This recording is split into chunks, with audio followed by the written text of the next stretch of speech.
New gen audience ഇതുപോലെ വന്നിട്ടുള്ള വേറെ ഏതെങ്കിലും റീ റിലീസ് ഉണ്ടായിട്ടുണ്ടോ എന്ന് എനിക്ക് സംശയമാണ്. കാരണം ഒരു കൺസേർട്ടൊക്കെ എൻജോയ് ചെയ്ത് അർമാദിക്കുന്ന പോലുള്ള ഒരു കാഴ്ചയായിരുന്നു ഹാപ്പി റീ റിലീസിന്റെ എക്സ്പീരിയൻസ്. എറണാകുളം സവിതാ തിയേറ്ററിലാണ് ഹാപ്പി റീ റിലീസ് കാണാൻ വേണ്ടി എത്തിയിരിക്കുന്നത്. നല്ല ബൈക്ക് പാർക്കിംഗ് കാണുമ്പോൾ തന്നെ മനസ്സിലായി. 6 മണിക്കുള്ള ഷോയും ഓൾറെഡി ഹൗസ്ഫുൾ ആയിരുന്നു. 9 മണിയുടെ ഷോയ്ക്കുള്ള ടിക്കറ്റ് ആയിരുന്നു ഞാൻ എടുത്തിരുന്നത്. ആദ്യം സവിതാ തിയേറ്ററിൽ മാത്രമായിരുന്നു ഷോസ് ഉണ്ടായിരുന്നത്. പിന്നീട് തിരക്ക് കാരണം ഒരു 12 മണിക്കുള്ള ഷോ ആഡ് ചെയ്തു. പിന്നീട് സംഗീത തിയേറ്ററിൽ 6 മണിക്കും 9 മണിക്കൊക്കെ ഷോ ആഡ് ചെയ്തു. ടിക്കറ്റ് കൗണ്ടറിൽ നിൽക്കേണ്ട ആവശ്യമൊന്നുമില്ല, കാരണം ഓൾറെഡി ഓൺലൈൻ വഴി ടിക്കറ്റ്സ് എല്ലാം ഫുള്ളാണ്. ഇപ്പോൾ ഹാപ്പിയുടെ എൻജോയ് അഗെയിൻ എന്നുള്ള ഹോർഡിങ്സും കാര്യങ്ങളൊക്കെ വെച്ചിട്ടുണ്ട്. സവിതാ തിയേറ്ററിൻ്റെ കോംപ്ലക്സ് ആണ്, ഒരുപാട് നൊസ്റ്റാൾജിയൊക്കെ നൽകുന്ന ഒരു തിയേറ്ററാണ്. പക്ഷേ ഇപ്പോൾ എറണാകുളത്തെ ഏറ്റവും പരിതാപകരമായിട്ടുള്ള അവസ്ഥയിലുള്ള ഒരു തിയേറ്ററായി മാറിയിരിക്കുകയാണ് സവിതാ തിയേറ്റർ. നമുക്ക് തിയേറ്റർ സ്ക്രീനിൻ്റെ അകത്തേക്ക് കയറുമ്പോൾ ഓൾറെഡി 6 മണിക്കുള്ള ഷോയും അവരുടെ ആഹ്ലാദ പ്രകടനങ്ങളും അതിൻ്റെ ഭാഗമായിട്ട് കുറേ ചവറും കാര്യങ്ങളും ഉണ്ട്. അപ്പോൾ പ്രോപ്പർ ക്ലീനിങ്ങോ തുടങ്ങിയ കാര്യങ്ങളോ ഒന്നും തന്നെ ഇല്ല. ഇതാണ് ഇതിൻ്റെ പ്രൊജക്ടർ വരുന്നത്. ബാർകോഡ പ്രൊജക്ടറാണ്. ഇതിൻ്റെ പ്രൊജക്ടറിൻ്റെ ഡീറ്റെയിൽ ആയിട്ടുള്ള ഡീറ്റെയിൽസും കാര്യങ്ങളും സവിതാ തിയേറ്ററിന് ഒരു എക്സ്ക്ലൂസീവ് ആയിട്ടുള്ളൊരു വീഡിയോ നമ്മൾ ഇടുന്നുണ്ട്. അതിൽ ഡീറ്റെയിൽ ആയിട്ട് തന്നെ പറയാം. അപ്പോൾ പഴയ പ്രതാപവും കാര്യങ്ങളൊക്കെ ഉള്ള ഒരു തിയേറ്ററാണ്. പക്ഷേ സീറ്റിൻ്റെ അവസ്ഥ പരിതാപകരമാണ്. പിന്നെ ക്ലീനിങ് അങ്ങനെ ഓരോ ഷോ കഴിയുമ്പോഴും അടിച്ചു വരി ക്ലീൻ ചെയ്യുമെന്നും നമ്മളിവിടെ പ്രതീക്ഷിക്കേണ്ട ആവശ്യമില്ല. പിന്നെ ഈ കാണുന്നത് കണ്ടോ, സീറ്റൊക്കെ ചവിട്ടി ഓടിച്ചിട്ടിരിക്കുന്നതുണ്ടോ. ഇതിൻ്റെ കാര്യം എന്താണെന്ന് വെച്ചിട്ടുണ്ടെങ്കിൽ നമ്മളിപ്പോൾ റീ റിലീസ് ആഘോഷം എന്ന് പറയുമ്പോൾ സ്ക്രീനിൻ്റെ മുന്നിലേക്ക് പോയിട്ട് ഡാൻസ് കളിക്കുക എന്നുള്ളതൊക്കെയാണല്ലോ പ്രധാനപ്പെട്ട ഐറ്റം. പക്ഷേ സവിതാ തിയേറ്ററിൽ ഫസ്റ്റ് ക്ലാസ് സെക്കൻഡ് ക്ലാസ് നിങ്ങൾ 2 കാറ്റഗറി ഉണ്ട്. ഏറ്റവും കൂടുതൽ സീറ്റുള്ള ഫസ്റ്റ് ക്ലാസ്സിലാണ്. ഡാൻസ് കളിക്കണമെന്നുണ്ടെങ്കിൽ സെക്കൻഡ് ക്ലാസ്സിലേക്ക് കയറി പോകണം. അതിന് തടസ്സമായിട്ടുള്ള കസേരകളൊക്കെ അടിച്ച് തകർത്തിട്ടിരിക്കുന്നതാണ് നമ്മൾ കാണുന്നത്. എനിക്ക് തോന്നുന്നു ആദ്യമായിട്ടാണെന്ന് തോന്നുന്നു ഒരു റീ റിലീസ് സെലിബ്രേഷൻ എന്നുള്ള രീതിയിൽ സവിതയിൽ ഒരു പടം വരുന്നത്. ഏതായാലും സെക്കൻഡ് ക്ലാസിന്റെ കാര്യത്തിൽ ഒരു തീരുമാനമായി കിട്ടിയിട്ടുണ്ട്. സ്ക്രീൻ ശ്രദ്ധിച്ചോ, പില്ലർ ബോക്സ്ഡ് ആയിട്ടാണ് നമുക്ക് ഈ സിനിമ സവിതയിൽ കാണാൻ സാധിക്കുന്നത്. പിന്നെ ശബ്ദം തീരെ ഉണ്ടായിരുന്നില്ല. ഇത് എന്തിന്റെ കുഞ്ഞാണെന്ന് അറിയില്ല. നായികനെ കാണിച്ചപ്പോഴേക്കും നേരെ ഓടി സ്ക്രീനിലേക്ക് വരുന്നുണ്ടായിരുന്നു. മുന്നിലിരിക്കുന്നവന്റെ തല കാരണം പ്രോപ്പറായിട്ട് കാണാൻ പറ്റുന്നുണ്ടായിരുന്നില്ല. അങ്ങനെ കുറച്ച് മുമ്പിലേക്ക് കയറി വന്നപ്പോൾ ആ കിളി പോയവനുണ്ടല്ലോ, അവൻ എല്ലാ സീക്വൻസിലും ഇങ്ങനെ വന്ന് ഉറപ്പിക്കുന്നുണ്ടായിരുന്നു. അങ്ങനെ ആദ്യത്തെ പാട്ട് വന്നു. പിന്നെ ആരും സീറ്റിലുണ്ടായിരുന്നില്ല. കുറേ പേര് സ്ക്രീനിനടുത്തേക്ക് പോയി. ബാക്കിയുള്ളവരൊക്കെ പറ്റുന്ന സ്ഥലത്തും അവിടെയൊക്കെ ഒരു കൺസേർട്ടൊക്കെ ഉണ്ടല്ലോ, നമ്മളൊരു വലിയ സ്റ്റാറിൻ്റെ ഒരു കൺസേർട്ട് അറ്റൻഡ് ചെയ്തിട്ടുണ്ടെന്നുണ്ടെങ്കിൽ ഏത് രീതിയിലൊക്കെയാണ് ആൾക്കാർ എൻജോയ് ചെയ്യുന്നത്. കൂടുതലും ജെൻസി പുതിയ ജനറേഷനിലുള്ള കുട്ടികളൊക്കെ ആയിരുന്നു. ഇത്ര അധികം കുട്ടികളൊരു ഗ്യാങ് ആയിട്ട് വന്നു, ഒരു വൻ വൈബായിരുന്നു. ആക്ച്വലി ഒരുപാട് റീ റിലീസ് കണ്ടിട്ടുണ്ടെന്നുണ്ടെങ്കിൽ ഇങ്ങനെ ഒരെണ്ണം ആദ്യമായിട്ടാണ്. ഓക്കെ, ഇതൊക്കെയായിരുന്നു തിയേറ്റർ കാഴ്ചകൾ. ഹാപ്പി എന്നുള്ള സിനിമ ആദ്യമായി കേരളത്തിൽ റിലീസായപ്പോഴുള്ള അല്ലു അർജുൻ സിനിമകൾ സ്ഥിരമായിട്ട് ഡബ് ചെയ്തു വരുന്ന ആ കാലഘട്ടത്തിന്റെ സിനിമാ ഓർമ്മകളാണ് ഞാൻ പങ്കുവയ്ക്കുന്നത്. എൻ്റെ പേര് സിദ്ദീഖ് ഹസൻ. വെൽക്കം ടു സിനിമയും ഞാനും.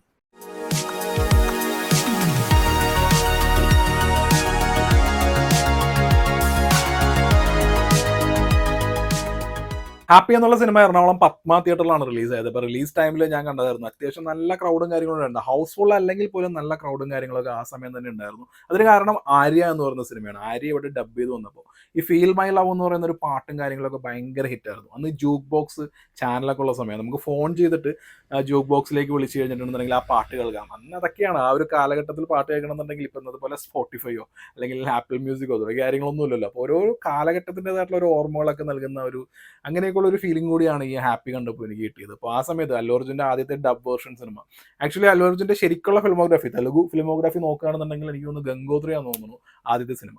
ഗംഗോത്രി ഓക്കെ പടം എന്നുള്ള രീതിയിൽ വന്നു. പക്ഷെ ഒരു ബ്രേക്ക് ത്രൂ പുള്ളിക്കാരന് കിട്ടിയത് ആര്യ എന്ന് പറയുന്ന സിനിമയാണ്. അത് തെലുങ്കിലാണെന്നുണ്ടെങ്കിലും മലയാളത്തിലാണെന്നുണ്ടെങ്കിലും. അപ്പോൾ ഈ ആര്യയിൽ ഈ ഫീൽ മൈ ലവ് എന്ന് പറഞ്ഞൊരു പാട്ടൊക്കെ ഭയങ്കര ട്രെൻഡിങ് ആയിരുന്നു.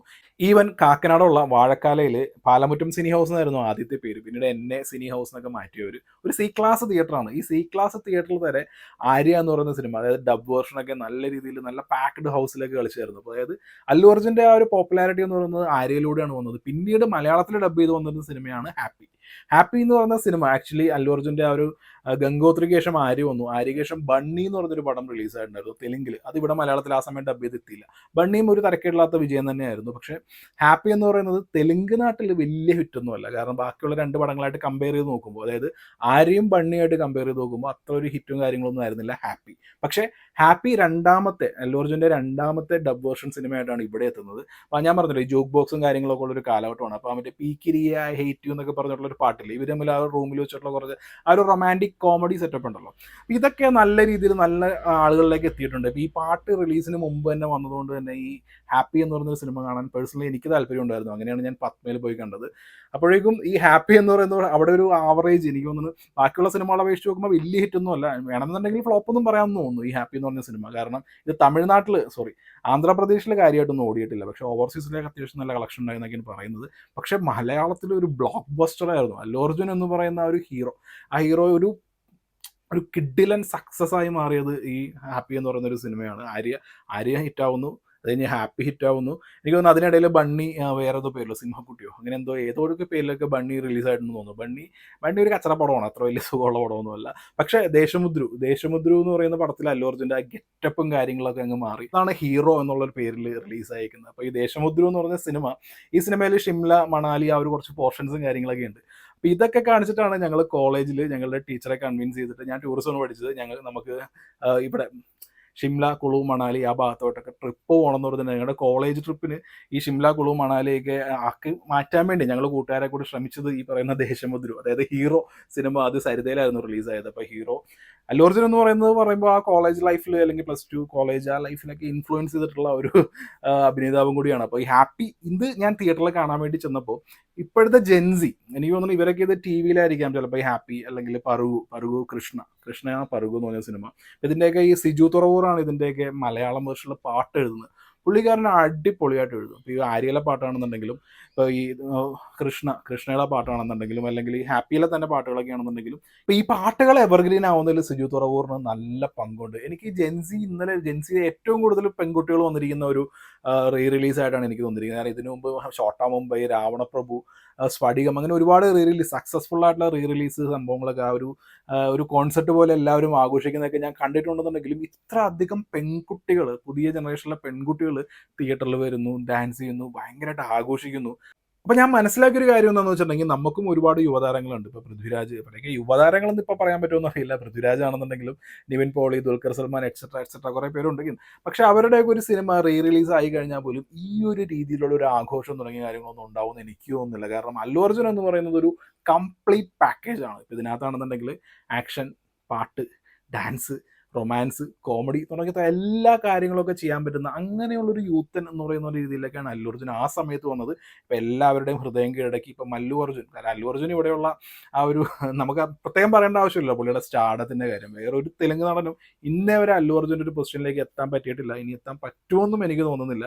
ആ രീതിയിൽ അല്ലു അർജുൻ്റെ ഒരു ബേസ് ഇവിടെ ഉണ്ടാക്കിയെടുത്തതിൽ ഒരു പ്രധാനപ്പെട്ട ഒരു പടമാണ് ആക്ച്വലി ഹാപ്പി എന്ന് പറയുന്നത്. അതിനകത്ത് രഥക് ആർട്സ്, ഖാദർ ഹസൻ. ഈ ഖാദർ ഹസൻ എന്നുള്ളൊരു പേര് അല്ലു അർജുൻ്റെ സിനിമകളിലായിട്ടാണ് കൂടുതലും അസോസിയേറ്റ് ആയിട്ട് കണ്ടിരിക്കുന്നത്. കാരണം ആദ്യകാലത്തൊക്കെ അല്ലു അർജുൻ്റെ എല്ലാ സിനിമകളും ഈ രഥക് ആർട്സിൻ്റെ പേരിൽ ഖാദർ ഹസനാണ് കൊണ്ടുവന്നിരുന്നത്. പിന്നീട് എനിക്ക് തോന്നുന്നത് റൈറ്റ്സിൻ്റെ ഇഷ്യൂയും പിന്നെ ഒരുപാട് കാശ് കൊടുക്കാൻ വേറെ ആളുകളൊക്കെ വില്ലിങ് ആയി ഒരു കോമ്പറ്റീഷനും കാര്യങ്ങളൊക്കെ ആയപ്പോഴേക്കും പിന്നീട് രഥക് ആർട്സിനെ നമ്മൾ അധികം കണ്ടിട്ടില്ല.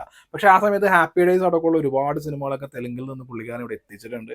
അപ്പോൾ ആ ഒരു കാലഘട്ടം എന്ന് പറയുന്നത് തെലുങ്ക് സിനിമകൾ ഡബ് ചെയ്ത് വരുന്നു. അല്ലു അർജുൻ ഇതുപോലുള്ള പടങ്ങൾ, പിന്നെ പ്രഭാസിൻ്റെ ഛത്രപതി പോലുള്ള പടങ്ങളൊക്കെ അതിൻ്റെ ഇടയ്ക്കിടയ്ക്ക് മലയാളത്തിൽ ഡബ് ചെയ്ത് വന്നിട്ടുണ്ടോ, ബാക്കിയുള്ള താരങ്ങളിലേക്ക് വന്നിട്ടുണ്ട്. പക്ഷേ ആ ഒരു ഇൻഫ്ലുവൻസ്, ഒരു ഇമ്പാക്റ്റ് ഉണ്ടാക്കാൻ കഴിഞ്ഞിരിക്കുന്നത് അല്ലു അർജുൻ്റെ സിനിമകൾക്ക് മാത്രമാണ്. സോ ഹാപ്പി എന്ന് പറയുന്നത് എൻ്റെ ഒരു നൊസ്റ്റാൾജിക് ഫീലാണ്. എൻ്റെ +1 +2 കാലഘട്ടം, കോളേജ് കാലഘട്ടമൊക്കെ ആയപ്പോഴേക്കും അല്ലു അർജുൻ്റെ വലിയ സിനിമകളൊക്കെ വന്നു തുടങ്ങി. ഈ ഹാപ്പി സിനിമയുടെ കാര്യം പറയുകയാണെന്നുണ്ടെങ്കിൽ അത് അത്ര അടിപൊളി പടമൊന്നുമല്ല. എല്ലാവരും ഓവർ ആക്ടിംഗ് ആണ്. പടത്തിൻ്റെ മൊത്തത്തിലുള്ള മീറ്റർ തന്നെ അങ്ങനെയാണ്. അപ്പോൾ ഈ ഓവർ ആക്ടിങ്ങിന് എല്ലാത്തിനും ഗംഭീരമായിട്ടുള്ള റെസ്പോൺസ് ആണ്.